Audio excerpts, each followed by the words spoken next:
If you chase other people's goals for you, you will never be happy and you will never ever act in your own best interest.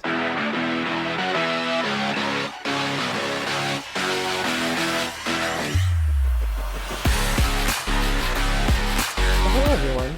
My last video, which was my return to YouTube, is currently my most viewed and liked video that I've ever produced, and I'd like to thank you all for that. Please continue to like, comment, share, and subscribe, and I'll continue to make better and better quality videos.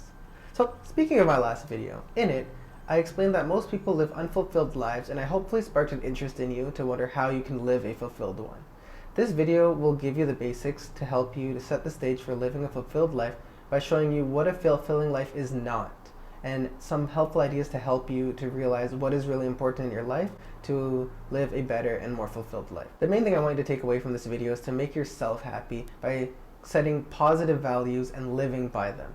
Don't base your own value on future results. Be grateful for what you have and make the most out of your life through intentional and thoughtful living, which in my opinion is the most important thing in life. Now, I don't mean take part in the Fugazi self-care hype that you see on social media. So what I want you to do is to reflect on what actually makes you feel fulfilled. Ignore what others say or think, and especially what you think others will say or think, because more often than not, our perceptions are what affect us, which I'll go into a little bit later in this video. And this is how you end up living a good life. Your goal should not be to live a happy and pain-free life, because it's a very, very meaningless concept. Pain is not something that should be avoided, because it tells you that you don't like something, or that something hurts, or doesn't feel good. And if you embrace it and analyze it, you'll find out more about yourself than you could ever imagine. And with that information, you will find areas of growth which will help you to move forward and attain what I call the good life, assuming that you don't dwell on those things. You just look at ways of addressing them. In order to do this, you need to reflect on yourselves and figure out why these things hurt and bother you. Usually something that's deep-rooted due to you not accepting that negative emotion and going on about your life. It is most likely got swept under the rug because you were taught to avoid discomfort and try to live the most pain-free life. But I'm going to say you should be doing the opposite of that. My challenge to you, therefore, is to address it. Do the hard work of writing it down and meditating on it and understanding why those things bother you and address them, pretty much like therapy. Embrace your insecurities and understand them, and from there analyze what you think your life's goals are. On Mark Manson's podcast, he and Morgan Housel, the author of The Psychology of Money, which I really recommend you read or listen to the audiobook, they spoke about how we are biologically wired to pursue status rather than happiness and fulfillment. This is because our value as biological entities is linked to reproductive success or potential reproductive success. And this can be seen by the fact that members of a group with the highest social status usually have greater access to mates. This might seem like a simple and animalistic explanation, and you might be thinking that we're higher than other animals, which shouldn't be so simple and animal-like, but I can assure you that we are. You think that the food cravings that we have are the result of higher thinking or being? Nope, it's just because we're animals and our biological wires are deep-rooted from millions of years, and even only thousands of years ago, the things we crave were not always readily available in our hunter-gatherer days. As a result, we crave them, and it would motivate our action to help us to figure out how to make them more readily available thanks to our higher thinking. And here we are at fast food restaurants and grocery stores where we can exchange money for a nice sugary snack to satisfy our craving with a nice hit of dopamine, which, as I explained in my last video, is the main motivator. In other words, despite having higher thinking capacities, we still have our more primitive parts of our brain that prioritizes our survival,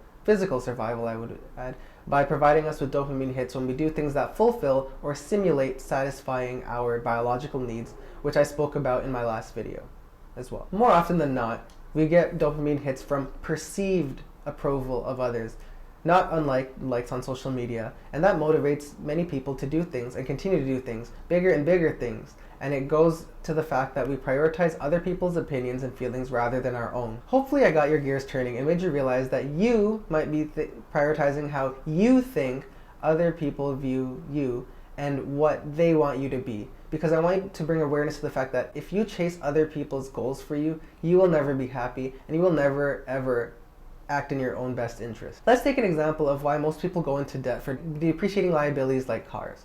I personally know people who buy expensive and unreliable cars literally because they don't want to be seen in a certain type of car and will skip a more affordably priced and reliable car simply because they want the status and they want people to notice because their feeling of self-worth is entirely based on how they appear to others. They suffer for these decisions because they end up working to pay off these liabilities and repairing them, which is money that could have been put to far better uses, like investing in your retirement, traveling the world, donating to good causes, and other things that not only make you feel good, but has a lasting positive impact on not only your life, but the lives of those around. And this is extremely important for younger, impressionable people who buy things that they think will raise their social value, and they aspire for material things because they see celebrities with them and aspire to be like the celebrities because of the status that they hold in society. Because I remember spending a lot of extra money that I didn't have because I didn't have a job at the time, so I traded gifts and doing things in order to get expensive looking things like Beats headphones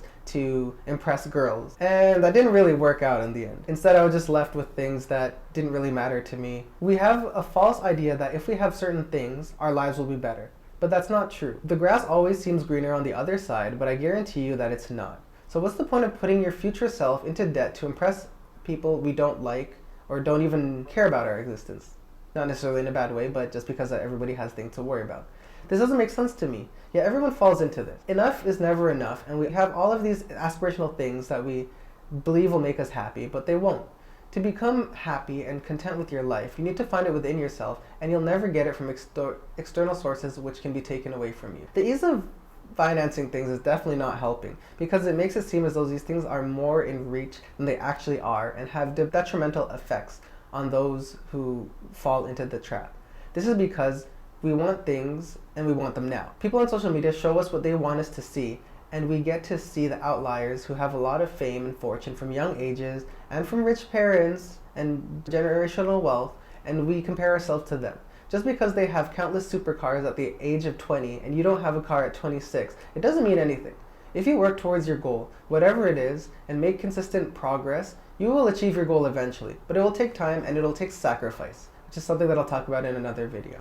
Don't believe me how material wealth and fame are not super important. Just take a look at celebrities and people who have all the fame and material wealth that we could ever dream of. They have many of them have unhappy lives. And during the times of their struggles and their passing, they'll talk about how lonely and how they have no one because they spent all their time working and making money rather than spending time with people they love, building relationships. Something important to remember and to meditate on is memento mori, which means remember you must die. When you acknowledge and always consider the fact that you and everyone around you, including people you love and people you may not, will die one day, you will realize what is really important to you, and that holding on to hate and grudges is a waste of time and effort. In order to prevent you from not realizing what you have until it's too late, I want you to be intentional with your life and spend time with people you like spending time around. Think about the fact that today might be the last day that you see that person, so you should make the most out of today and the time that you're spending with that person rather than worrying about chasing material things. I know that I fell into that trap as well. Understand that every day is a gift and promise to no one. And this is how you live in the present moment and live intentionally, which will help you to live a fulfilled life. Don't worry about what others have or what you don't have. Be grateful for and make the most out of what you do have. As my angel in heaven used to say while she was here on earth with us, the good you do lives after you. And I just want to clarify that there's nothing wrong with wanting expensive things and working hard to achieve those things. In fact, I highly recommend you set high goals. It pushes you to be better and overcome whatever obstacles you face in life. But I just want you to know that getting those things will not solve your problems and insecurities in the exact same way that their less expensive counterparts wouldn't. Those things need to be addressed internally and intentionally, by reflecting on what is truly important in life and blocking out the noise of what is not. This is why I call on you to figure out what's really important to you so you can work on yourself and live an intentional and therefore a fulfilled life.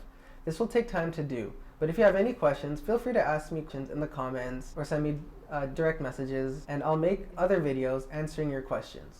And this is how we'll continue to make the world a better place. Well, thank you guys for watching. Please comment, share, subscribe, and get this video out there to get a few people to live more intentionally, including yourselves. And then that way we can have more people living fulfilled lives. Thank you guys for watching. I really appreciate it. Have a good one, and stay positive.